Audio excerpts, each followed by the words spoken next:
Hey everybody, for those of you that don't know, my name's Hoopy. Today on the garage, we're working on this thing. This video is going to be a little bit out of order, but it all come together in the end, I think. But it's cold outside, so the first thing we need to do is get some freaking heat in this place. Wood, add a little Earl,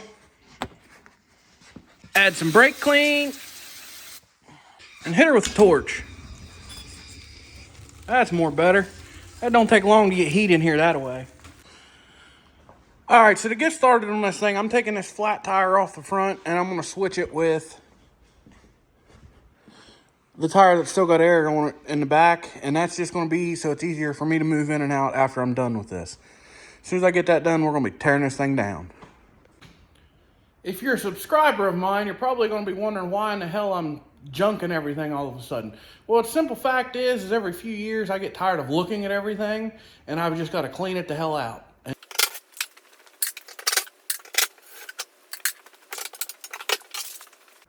You may also be wondering why I'm taking the time to tear these things completely apart like this. And in Ohio, they won't take vehicles for scrap without a title unless they don't look like a vehicle.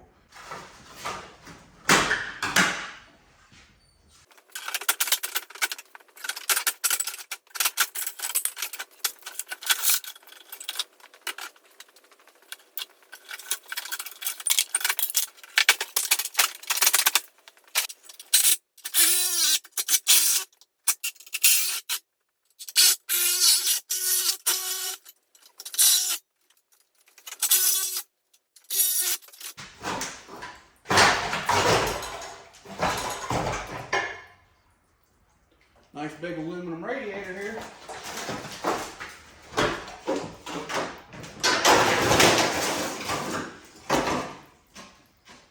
Alright, now it's just disconnect all the wires and pull the cab bolts.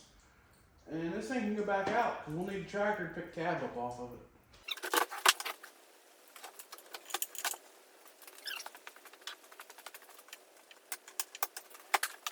Alright, so I cleaned some stuff up and I threw the junk on the back of the truck and I accidentally dropped the door on it and bust out the back window, but who cares. And then I took the time, pull up the carpet here and get to these bolts. And we're gonna put the big dog on it and see if we can't make them do something here.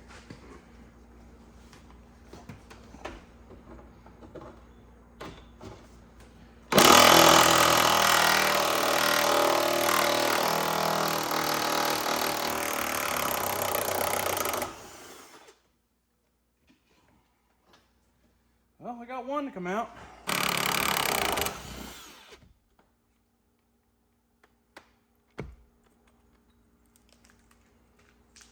Well, now we gotta somehow get to the ones in the back.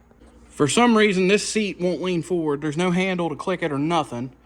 So that's gonna be a tough, tight fit. That one over there is stuck forward. I don't freaking know, but we'll get them. We'll get in here. And I don't think that one's going anywhere. It felt like it was spinning. The impact was like walking. All right, I got my daughter up here to help me, and I'm going to lay down here. She's going to run the impact. We're going to try to get this stupid thing out of here. And then we'll go to the driver's side. I'm going to put the channel, a 460 channel lock on this thing here. All right, try it.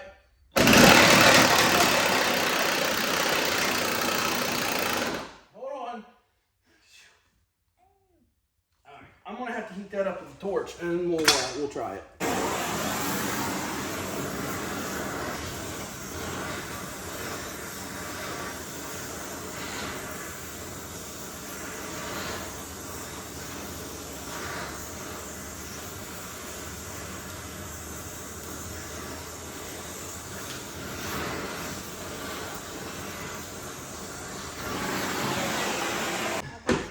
All right, go ahead. Keep it going. Perfect. All right, now we got to do the other side.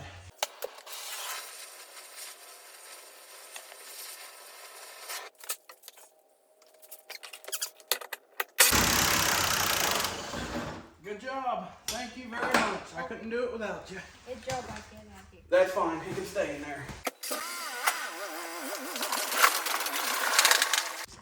We've got roughly about an hour break in the rain. We're going to see if we can't get this cab up off this frame and get it on the trailer.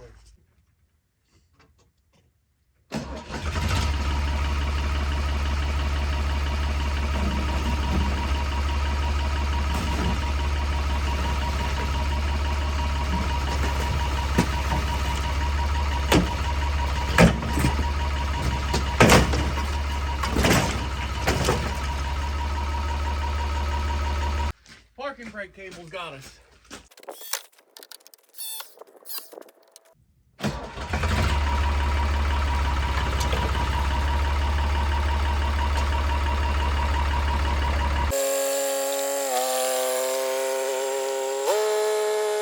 There we go. One Ranger stripped down pretty well. We'll take that cab and get it crushed here before too long, and I'll show you guys that.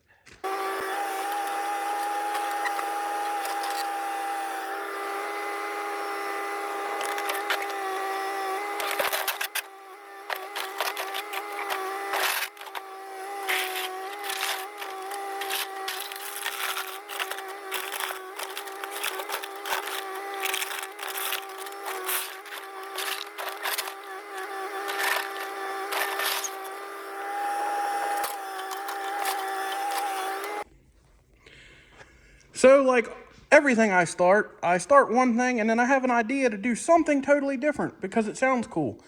And what we're going to work on today is we're going to see if we can make this engine right here run just by itself. We got all the wiring out of that Ford Ranger I scrapped. There's all the wiring, console, everything. The downside is that I came up with this idea after I started scrapping this truck, so I cut some wiring here to the fuel pump and all that stuff. So I'll splice some of that back together if I can figure it out, but let's give it a shot. What are we out? And today in the garage, we have some special guests. And if you can't tell what this is Winston, a.k.a. Dad. That's Luna, a.k.a. Mom. And those are their three boys. That's Hank, Merle, and Waylon. And yeah, we have the whole family here. All right, so I went ahead and plugged all kinds of junk in. There's a lot of it that I didn't because I didn't take that I didn't think I needed, like HVAC shit and all that. But anyhow, right here's where the nightmare began. So this cluster of wires here had came through the I don't know, the side and down the panel of the body here. And I assumed that it was just stuff for the cab. I would have never have dreamed that they would have had a hole ran down and had plugs on it to go to the fuel pump and everything. So the wiring nightmare began right here because I cut all this clearly. And there's several wires of the same color, and I'm going to have to do a big pin out on that to figure all that out, trace it up. But anyhow, I soldered on some terminal ends here, and we're going to hook this up and just see if it cranks. I know we're not going to have a fuel pump right now, but if we can get it to just crank, then we'll know we're on the right track. All right, we're going to hook the battery up. This could go south on us. This might work. I don't know. We're going to find out, I guess. So, anyhow, here's the trying. Here's the door dinger. I don't see smoke flying yet.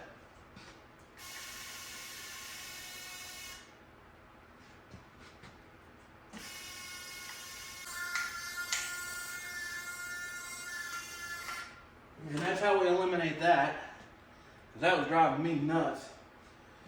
All right, here's the clutch pedal switch. So in order to crank this thing over, we're going to have to tape this down.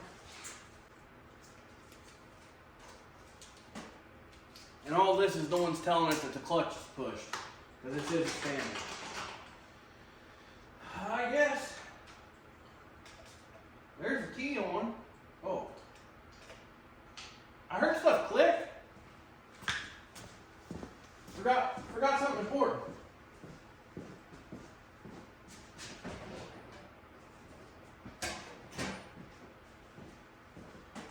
This here's the whole brains of the operation.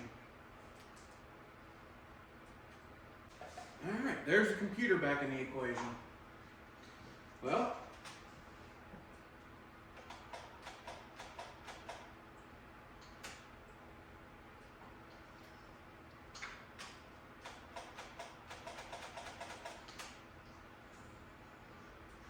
I can hear the relay clicking.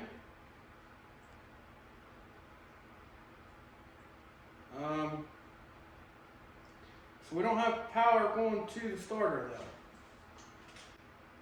The dash lit up. The instrument cluster.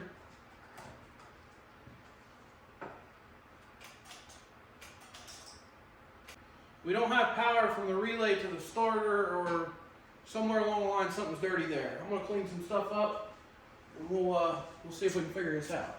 So I can see the wire down there on the starter, what gets power. So just for shits and giggles, let's see if we give it direct power, she'll crank.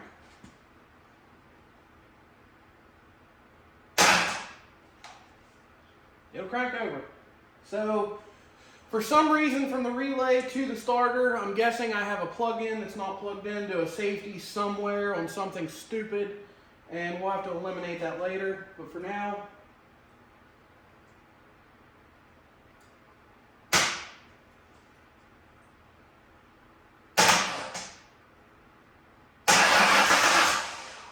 we can crank it. All right, so back here on this wiring, there's some colors that I know have to go together because they're the only ones. Like this big pink and black one. I know it's the only one. There's a couple other ones, so I went ahead and actually crimped them down. The ones that I'm not sure of, because there was more than one color of them, I just went ahead and twisted together. I guess we'll turn the key on and see if any fuses pop and see if perhaps the fuel pump might run. All right, so just for the heck of it, I'm gonna reach over here, turn the key on.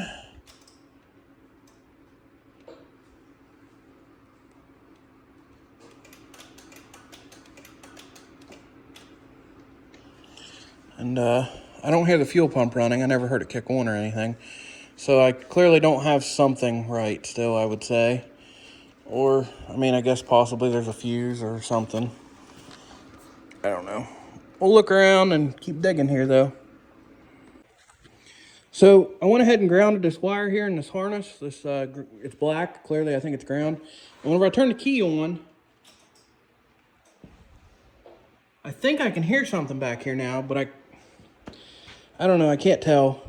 And I do know for a fact that this pink and black wire right here is the power going to the fuel pump. Reason being, because if you come over here to our inertia switch, it's the wire coming out of there is the pink and black one. Our inertia switch is not reset, or clicked off. So I don't think there's any gas in this tank, but I'm gonna pop that off and we're gonna be able to tell if we can actually hear that fuel pump running now or not.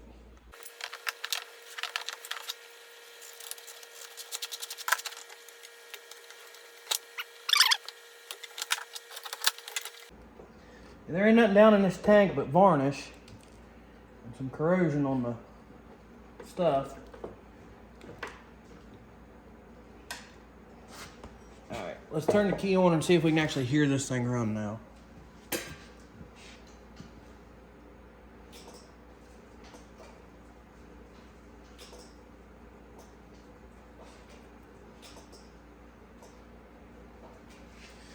I can feel it click, but I don't think it's running. I have spent the last hour trying to get this fuel line undone. I have the tool to undo fuel lines.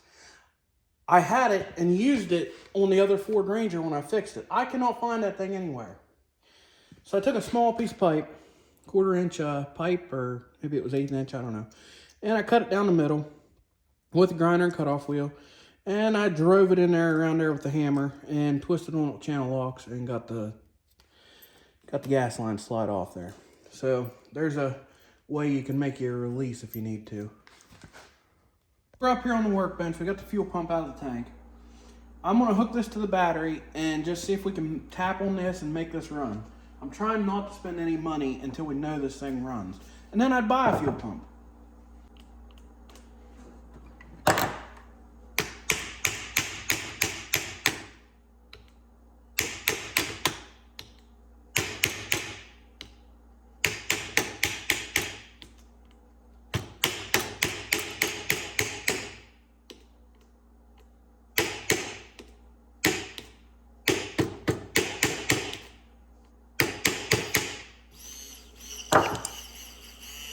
All right, hear that?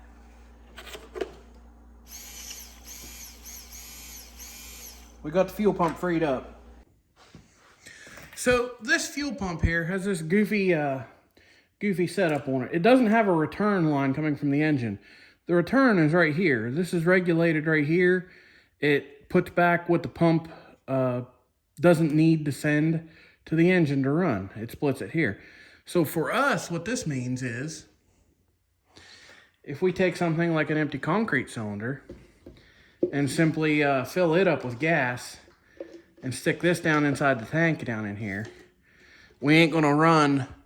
We don't have to put gas in this big old tank and waste it all to test this thing to see if it's gonna run. So I think this will work for us really well, and we're gonna try it.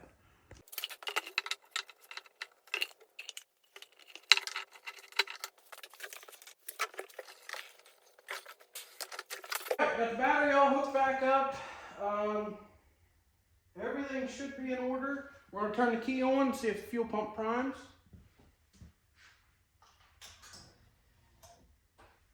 And it did. All right. So theoretically, let's try the key. Still won't crank with the key yet. But if we touch this down here and it cranks over, maybe she'll fire.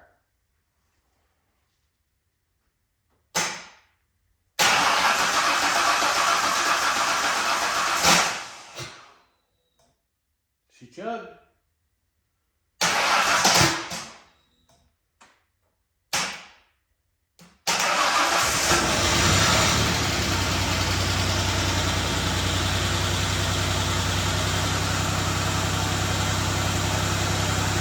See that?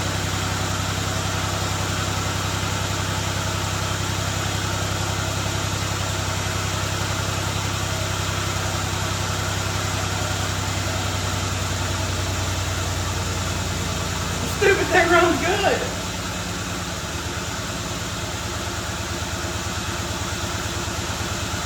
Let's see if it shuts off with the key. Started doing is dissecting and thinning out wires that we don't need. Like, there's a lot of stuff that goes to lights, the HVAC stuff, like this big pink one. That was literally the blower motor power. I'm gonna trim all this stuff out of here, and we're gonna thin this down to where we've just got what we need instead of all of this. So I found out why our starter won't kick in from the key. And that is because this box, the wire from the starter relay runs over here to this box that's not plugged into something. I don't know what it went to. I don't know if we junked that part, but all we've got to do is simply make this connect to that wire eventually, and we'll have it. But I'm going to leave this plug on here like this for now. And maybe I did forget to plug something in. I don't know. We'll find out. So I was digging around on the wires up front here, and I found this yellow with a blue stripe that I also know is the one that comes from the starter relay. And went to that plug-in that I cut off. So I'm assuming it plugged into something that was plugged into this. But I went ahead and took the ohm meter and made sure that that is. So this yellow wire goes straight down to the starter. So in theory, if I connect this yellow wire with that yellow wire, I should be able to hit the key and this thing will crank over then. So basically at this point, from everything I've read online, is I'm lucky for what I've gotten out of this. So it said in 98, some vehicles had the PATs on them, some didn't. It said Rangers didn't, but some might. And I went ahead and looked at the date stamp on the door of this, and I got lucky because it was made in 10 of 97. So it's a 98, but it was actually built in 97. So there's no PATs on it. That's why I was able to jump it, and it actually started with all that stuff unhooked. So we might be good to go because it said 97 engines were somewhat standalone. So basically, once I get all this sorted out, if I can just find like basic stuff that I think I need, which would be power to the PCM and run a fuel pump wire and one to the starter and then one to disconnect the PCM to kill it, you know, we should be able to power this thing and run it in anything, just in theory. All right, guys. I went home last night and I studied on this and I researched it and I think I got this figured out. So yesterday, whenever I tried to hook the power wired straight to the coil or the PCM wire, I didn't realize that the coils are powered separately. Sort of. They both come in here, but then it sends power out through another diode to the coils. That's probably why this thing wasn't firing. So I've got this narrowed down. So this one over here is the PCM relay right here. See this black and white wire I'm wiggling? That's the ground for it. So the power feeding, it's this yellow one. It goes into here. Whenever you turn the key on, it sends power down this red and green wire here to this diode, which jumps over and jumps the relay on, and also sends power up to the coils back from this diode. So in theory, I'm testing this out. I have completely unhooked everything on this side. I want this out of the way to know if this is going to do it and if this is going to make it work. And what I've done is this one single wire harness right here has two important wires. Well, this red and green one right here, this is the power you need coming in to turn everything on. And this one down here, it's, what color is it here? Green and yellow, it's John Deere colors. Well, that goes from here to the inertia switch. From the inertia switch, went to the fuel pump. So I jumped it straight from here to the fuel pump. So those are the only two wires we have going from this connection, and the only one going to anything important is the one back there to the fuel pump. I'm going to take this one, and this is what's going to touch to the battery to turn all this on.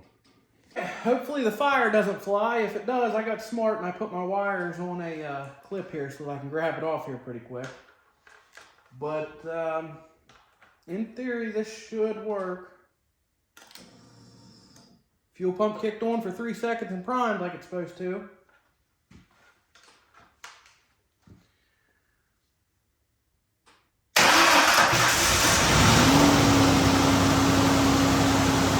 We're good.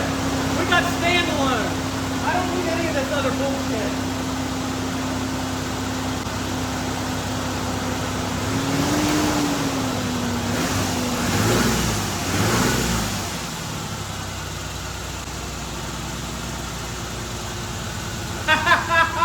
Yes! And like that. It's that simple. Just takes me a little bit to study out this wiring, but I'll get her figured out. So there is one thing that I'm not 100% sure on yet. And I know that a lot of these fuel injected things like this, that they will start and run just fine as long as the temperature is cold, because they just have a certain amount of settings that lets them do that. Once the temperature comes up on it and it tells the PCM, hey, start looking for this and that and everything and the other, I don't know if there's something back here that it's going to look for and it's going to throw a flag up on this thing and make it run shitty or put it into like a limp mode. I don't know. That's going to be trial and error, and I'm going to have to figure that part out. But holy crap, what a day of wiring. I've been working on this thing for like the last 5 hours. I finally got somewhere though. And ta-da, if you can see, all this big old mess. I finally got mad and decided I'm not using the gauges. I will figure out a different way to do the four-wheel drive. I threw that out of the mix. I even cut the wires on the console, and I know which wires I need, and I'm going to show you. So from everything I read online, I've also still got my OBD2 port here. The only thing I got to do is run power to it, and that will give everything power and read the codes and all that happy-go-lucky good stuff. But, so as for right now, the only thing I've got to do is provide my power to my ECM, which, here's the fuel pump and all that. And if you come over to this little black connector, this pink wire right here, solid pink.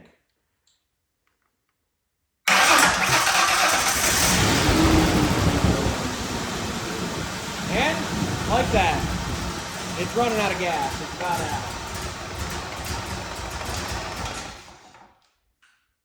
But, that's how we're doing her. I will rig switches and everything up whenever we go to put this in something. So that's that. Well, there we go. There was tearing this Ford Ranger completely apart, stripping it down, and making it run standalone, basically. So as far as that all goes, let me know in the comments what we should do with this. I'm thinking 4.0 liter powered Geo tracker, Dana 30 front axle. We'll use the 8.8 in the rear, and just make a little off-road machine. Because I think this 4.0 would rip a tracker around pretty good. So let me know what you guys would do with it. I really want to know. So as always, if you guys like videos like this, please go check out the rest of my channel. And don't forget to like and subscribe. It helps me out tremendously. Thank you very much.